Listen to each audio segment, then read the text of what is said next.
Hello, welcome to Crystal Core Skills. In this video, we are going to look at the naming convention. Naming convention for lines, points, and angles. So, according to geometry, to the geometry's definition of line, we learn that line comes about as a result of joining 2 points. And geometry also tells us that line segment can be extended in either direction from either of the point. So you can start from here, extend it infinitely, and from here, extend it infinitely. So this gives rise to another features in line. So part of this line, you can just chop it off to form what is known as array. And we know in geometry, everything begins from a point. Everything begins from a point. The moment you know a point, you can now start from there. When you get rid of a point, there's no way you can start doing anything in geometry, just like in anything, really. So this is array. So the difference between array and a line is that array begins from one point and it goes endlessly. A line must have 2 points. You must have 2 points to define a line, which you can later call it a line segment. But array, you just need 1 point, just like a light, and then this could be like the source of something, and then just extend it endlessly. However, you can also create a segment along the array, but that will be distinguished when you are presenting them. So let us look at how we can give name to distinguish what array is and how it may appear, and a line as well, how the line may appear in terms of names as well as the point.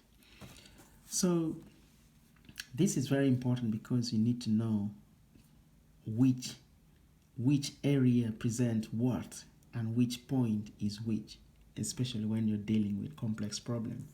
So the best way to name a point, for example, because that is the beginning of everything, you can use what is referred to as you can use alphabet letters of alphabet, or alphabetical letters, so that you can give the names to the point lexicographically according to the arrangement of the alphabetical letters. For example, like A, B, C, up to Z.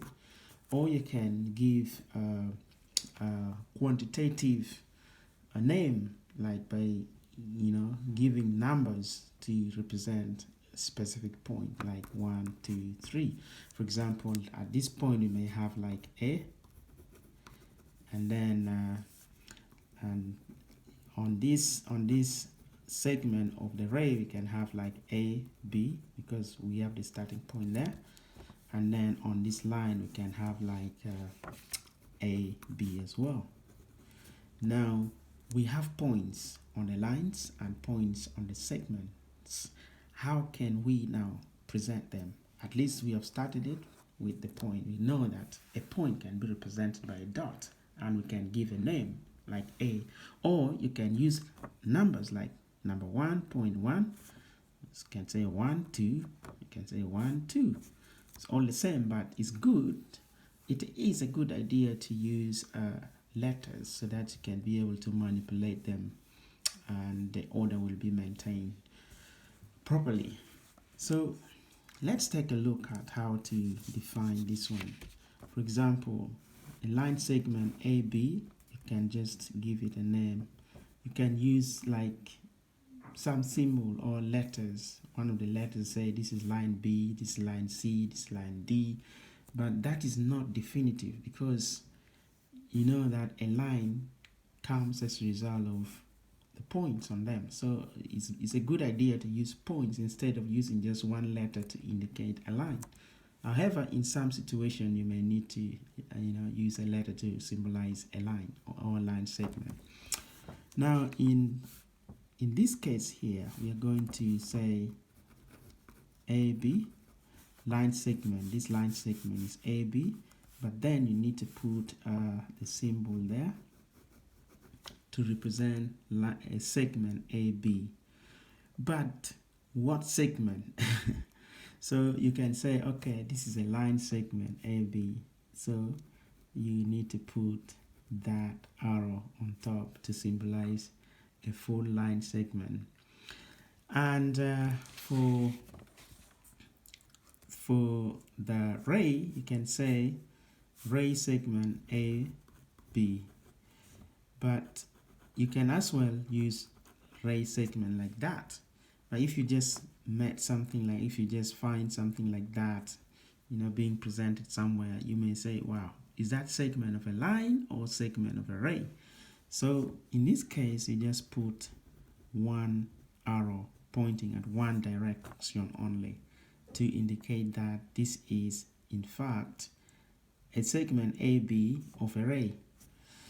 And that's how to name this segment here. And a point, you just give a name. There we have given A to symbolize that point A, and as you can see, all these lines and the rays, the ray and the line have like endpoints, and the endpoints are presented by the letter A, B, C, D, and so on and so on. So that's how to represent a point and how to give name to the segment of the lines and segment of the rays. But one thing I would like to note here is that if you present AB, for example, like that, it symbolizes a segment, a line segment. And I find that is very useful to actually work with the line segment, because if you're dealing with a definitive situation, like you're working with some problems that can be solved in finite time, it is a good idea to just work with the segment instead of working with a fully blown line AB, because this one is indicating that you're going endlessly in either direction. Although you have the segment, but there's possibility to go endlessly, which is a full line segment, a full line, not segment. But if you put AB, that means you have a full line plus the segment at the same time, which may be a little bit ambiguous. So I think it's a good idea to stick with line segment or the chord, the ray segment, which is also presented in a similar kind of way.